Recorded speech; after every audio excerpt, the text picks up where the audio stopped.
Neste vídeo vamos resolver o grupo 3 do primeiro teste de avaliação contínua de 27 de abril de 2016. O enunciado é o seguinte: a empresa XPTO tem um processo de produção conjunta do qual resulta a produção de dois coprodutos, P1, P2 e um subproduto, SP1. Sobre o seu primeiro ano de atividade é conhecida a seguinte informação: quantidades produzidas: P1 100.000, P2 80.000, subproduto 10.000 e resíduo 1.000. Preço de venda no final do processo: 35 euros para P1, para P2 45 euros e para o subproduto 6,5 euros. Preço de venda no ponto de separação: para P1 15 euros, para P2 31,25 euros. Custos de produção específicos totais: para P1 800.000 euros, para P2 680.000 euros e para o subproduto 10.000 euros. Os custos de distribuição específicos unitários: para P1 10 euros, para P2 9 euros e para o subproduto 2,5 euros. Custos de distribuição totais existem só para o resíduo, 15.000 euros, e quantidades vendidas de P1 95.000 unidades, para P2 60.000 unidades e no subproduto 7.000 unidades. A demonstração dos resultados é a seguinte: vendas de P1 3.325.000 euros, P2 2.700.000 euros e SP 45.500 euros. Existe um total então de vendas de 6.070.500 euros. O custo das vendas de P1 é de 1.045.000 euros, o custo das vendas de P2 é 885.000 euros e o custo das vendas de SP é de 28.000 euros, o que prefaz um total do custo das vendas de 1.958.000 euros. O resultado bruto para P1 é de 2.280.000 euros, para P2 1.815.000 euros e para o subproduto 17.500 euros, o que prefaz um resultado bruto global de 4.112.500 euros.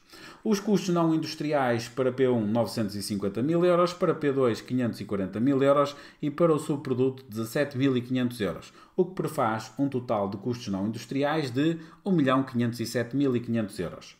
O resultado antes de imposto: para P1 é de 1.330.000 euros, para P2 1.275.000 euros e para SP não existe, é um resultado nulo, o que prefaz um total do resultado antes de imposto de 2.605.000 euros. Vamos então resolver a linha A, e a linha A diz-nos para calcular o montante de custos conjuntos suportados pela empresa. Ora, para tal, nós vamos construir um pequeno quadro, colocando P1, P2, subproduto e o resíduo. E agora, para cada um destes elementos, vamos determinar, e no caso específico de P1, de P2 e de subproduto, podemos determinar o custo unitário de produção. Nesta primeira parte. Ora bem, o custo unitário de produção, como é que nós podemos calcular? Nós temos informação no enunciado sobre o custo das vendas e temos também sobre o número de unidades vendidas. Então, podemos dividir um pelo outro e obtemos, neste caso, o custo unitário de produção de cada um destes produtos. Ora, para P1, então, vamos começar por determinar o custo unitário de produção de P1. Será igual, então, ao custo das vendas, como eu disse, sobre as unidades vendidas. Quantidade vendida. Isto significa, então, que vamos dividir 1.045.000 por 95.000 unidades. Ora, vamos conseguir, então, determinar o custo unitário de 11 euros. E temos então para P1 11 euros. A mesma lógica para P2 e para o subproduto, é fazer exatamente o mesmo cálculo. Vamos então, o custo unitário de produção do produto 2 será então, o custo das vendas é 885.000 euros, a dividir pelas unidades vendidas, que são 60.000. O que dá um custo unitário de produção de P2 de 14,75 euros. Finalmente, para o subproduto, custo unitário de produção relativamente ao subproduto é igual então, neste caso, a 28.000 euros a dividir pelas unidades vendidas 7.000, o que nos dá um resultado de 4 euros, que significa que o custo unitário de produção do subproduto é de 4 euros. Vamos colocar então no quadro os 14,75 para P2 e os 4 euros para o subproduto. No caso do resíduo não há informação de venda, o que significa que também não conseguimos determinar aqui o custo unitário de produção. Talvez nem fosse necessário colocarmos esta especificação do resíduo. No entanto, o resíduo tem um valor fixo que nós temos no enunciado e que podemos confirmar. Esse valor fixo que está no enunciado é de precisamente 15.000 euros. E esses 15.000 euros vão ser necessários também para a determinação dos custos conjuntos. Ora, a seguir, nós sabemos que este custo unitário de produção, que está aqui nestes valores que nós determinamos, o custo unitário de produção, quer de P1, quer de P2, quer de subproduto, este custo unitário de produção engloba não só os custos conjuntos, mas também os custos específicos de produção. E, sendo assim, para nós chegarmos aos custos conjuntos, vamos ter que deduzir a estes valores precisamente os custos específicos de produção. É isso que vamos fazer de forma unitária, deduzir então o custo unitário de produção específico e o custo unitário de produção específico para cada um destes produtos também pode ser determinado pelos dados que temos no enunciado. Ou seja, podemos dividir os custos de produção específicos que estão no enunciado pelas unidades produzidas. Vamos fazer isto também para os três produtos, P1, P2 e subproduto, para determinar então aqui o custo unitário de produção específico. Custo unitário de produção específico para P1 será igual então como eu disse, aos custos de produção específicos. Atenção que aqui só os custos de produção, poderá haver outros custos específicos que não sejam de produção, mas aqui não os consideramos, e dividimos pela quantidade produzida. Ora, no caso de P1, nós temos custos de produção específicos no valor de 800.000 euros. Dividimos esse valor pelas 100.000 unidades produzidas, o que faz um custo unitário específico de P1, de produção, claro, de 8 euros. Vamos fazer já as contas para os outros dois produtos, para P2 e para o subproduto. Para o P2 temos então 680.000 euros a dividir por 80.000 unidades, o que dá um custo de 8,5 euros. Finalmente, o custo unitário de produção específico do subproduto é igual então à divisão entre 10.000 euros pelas 10.000 unidades, o que dá um custo de 1 euro. Vamos então colocar 8, 8,5 e 1, 8 para P1, 8,5 para P2 e 1 para o subproduto. O que é que isto nos vai permitir? Ora, ao deduzirmos este valor, vamos retirar então este valor ao custo unitário de produção, que engloba, como eu disse anteriormente, os custos conjuntos e os custos específicos, nós vamos conseguir determinar o custo unitário de produção conjunto. Ou seja, no caso de P1 será 11 menos 8, 3 euros. No caso de P2, 6,25 euros. E no caso do subproduto será 3 euros. Ora, para a determinação dos custos conjuntos, o que nós temos que fazer agora é multiplicar os custos unitários de produção conjunto pelas unidades produzidas. Ou seja, no caso vamos então determinar os custos conjuntos, e os custos conjuntos serão então teremos que multiplicar estes 3 euros de P1 pelas unidades produzidas, que foram 100.000 unidades físicas. O que significa que em termos de custos conjuntos, relativamente a P1, temos 300.000 euros. Relativamente à mesma lógica agora para os outros dois produtos, relativamente a P2, as unidades produzidas foram 80.000.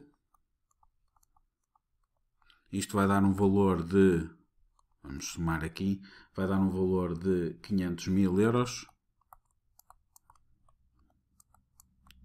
E agora temos que também fazer aqui o raciocínio inverso relativamente ao subproduto e ao resíduo. Ou seja, quando nós determinamos os custos conjuntos a considerar, o que nós temos que fazer é deduzir o lucro do subproduto e somar o custo do resíduo, normalmente para que sejam verificados quer o critério do lucro nulo para o subproduto, quer o critério do custo nulo para o resíduo. Ora, para determinarmos os custos conjuntos, nós temos que fazer aqui o inverso, esse raciocínio inverso. E por isso, em vez de subtrair, vamos ter que somar o valor respeitante ao lucro do subproduto, ou seja, vamos aqui somar os 3 euros vezes as unidades produzidas, que foram 10.000. Isto vai dar, naturalmente, os 30.000 euros. E vamos fazer também um raciocínio inverso para o resíduo, ou seja, em vez de somarmos o custo, vamos subtrair os 15.000 euros do custo de destruição. Ora, a partir daqui podemos então determinar os custos conjuntos e somando 300.000 do P1 mais 500.000 do P2 mais 30.000 do subproduto e retirando os 15.000 do resíduo, vamos obter então os 815.000 euros de custos conjuntos. Reparem que nós, para a determinação destes custos conjuntos, tivemos que, naturalmente, usar um raciocínio invertido, na medida em que estamos habituados, ou noutros exercícios, a resolver ou a calcular os custos conjuntos a considerar, que depois serão repartidos pelos produtos principais. Vamos agora responder então à linha B deste mesmo grupo, e a linha B é a seguinte: comenta a seguinte afirmação: empresas XPTO aplicam o método das unidades físicas para repartição dos custos conjuntos. Fundamenta a sua opinião. É evidente que, tendo resolvido a linha A, nós vamos facilmente chegamos à conclusão que esta afirmação está incorreta, porque se a empresa utilizasse o método das unidades físicas, o custo unitário de P1 e de P2 seriam exatamente iguais.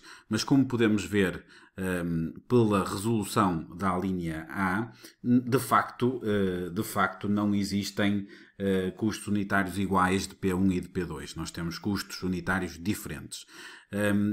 Sendo assim, para quem tem alguma dúvida, nós podemos confirmar isso mesmo, está bem? Por isso, vamos testar precisamente esta afirmação, ou seja, vamos testar que realmente a afirmação está incorreta, e para tal nós vamos utilizar um quadro para essa mesma resolução. Ora, em primeiro lugar, nós temos que determinar os custos conjuntos a considerar. E esses custos conjuntos a considerar, e agora fazendo o raciocínio normal, nós vamos pegar nos custos conjuntos que determinamos na linha anterior, ou seja, se repararem, na linha anterior nós chegamos aos 815.000, e a estes 815.000 vamos deduzir o lucro do subproduto, os 30.000 euros, e somar os 15.000 correspondente ao custo do resíduo. Sendo assim, são então 815.000 menos os 30.000 relativos ao lucro do subproduto e somando os 15.000 relativos ao custo do resíduo. Isto vai dar, naturalmente, um valor de 800.000 euros, que são os custos conjuntos que nós teremos que considerar para a repartição pelos produtos principais. Vamos então fazer um pequeno quadro com a utilização do método das unidades físicas, ou o método da quantidade. E para P1 e para P2 vamos então colocar aqui o número de unidades produzidas. Em primeiro lugar, temos 100.000 para P1 e 80.000 para P2, dados do enunciado. No caso, se é este o método que nós vamos utilizar, nós vamos fazer a distribuição dos custos conjuntos proporcionalmente então às unidades produzidas. Ora, temos 180.000, fazendo aqui a proporção de 100.000 a dividir por 180.000 vezes os custos conjuntos que estamos a considerar que são os 800.000, vamos obter um valor para P1 de arredondadamente 444.444 euros. E para P2, 355.556 euros. Ora, se nós fizermos aqui as contas relativamente ao custo unitário conjunto, o que é que vai suceder? Dividindo os 444.444 euros por 100.000, vamos obter um custo unitário para P1 de 4,44 euros, aproximadamente, e para P2, dividindo estes 355.556 por 80.000, vamos obter também um custo unitário de 44 euros. Desculpem, de 4,44 euros. Ora, como é evidente, estes custos unitários não foram os custos unitários que nós confirmamos terem sido calculados ou utilizados na linha anterior, pelo que, através deste método, de facto, não foi, ou seja, este método não foi utilizado nesta situação. Se nós quisermos agora, podemos fazer um teste relativamente a um método que é mais comumente utilizado, que é o método do valor de venda no ponto de separação, e testar a ver se foi esse método realmente que foi utilizado. Vamos fazer isso então, e usando também um pequeno quadro, usando aqui o método de valor de venda no ponto de separação, e agora para P1 e para P2 vamos distribuir os custos conjuntos de acordo com este método. Unidades produzidas para P1 na mesma às 100.000, para P2 80.000, número de unidades produzidas. Depois temos o preço de venda no ponto de separação é de, para P1, 15 euros e para P2 31,25. Isto dá um valor de venda de 1.500.000 para P1 e para P2 2.500.000. Como estamos a utilizar o valor de venda no ponto de separação, ou seja, não considerando os custos específicos adicionais, vamos calcular então, porque estes preços de venda que estão aqui, nós temos de ter a noção que estes preços de venda são os preços de venda logo após a separação, ou seja, não há nenhuma produção específica adicional, não há nenhum custo específico a considerar. Nós vamos então distribuir os valores, estas percentagens, ou vamos calcular as percentagens relativamente ao valor de venda. O valor global aqui do valor de venda é 4 milhões, o que corresponde a uma percentagem para P1 de 37,5% e para P2 de 62,5%. As percentagens para distribuir agora os custos conjuntos. E de facto, se nós fizermos a distribuição dos nossos custos conjuntos de 800.000, os custos conjuntos a considerar naturalmente, por estes dois produtos, vamos obter os 300.000 para P1 e os 500.000 para P2. Ora, fazendo agora naturalmente o cálculo do custo unitário conjunto, chegamos à conclusão que O custo unitário conjunto para P1 é de 3 euros e para P2 é de 6,25. Ou seja, estes valores são exatamente aqueles valores que nós tínhamos no exercício na linha anterior, os 3 e os 6,25. Aliás, como podem ver aqui, 3 para P1, 6,25 para P2, 300 para P1, 500 mil para P2. E temos então confirmado de que realmente a empresa utilizou não o método das unidades físicas, mas o método do valor de venda ou o método do valor de venda no ponto de separação. E é essa a conclusão a que chegamos nesta linha.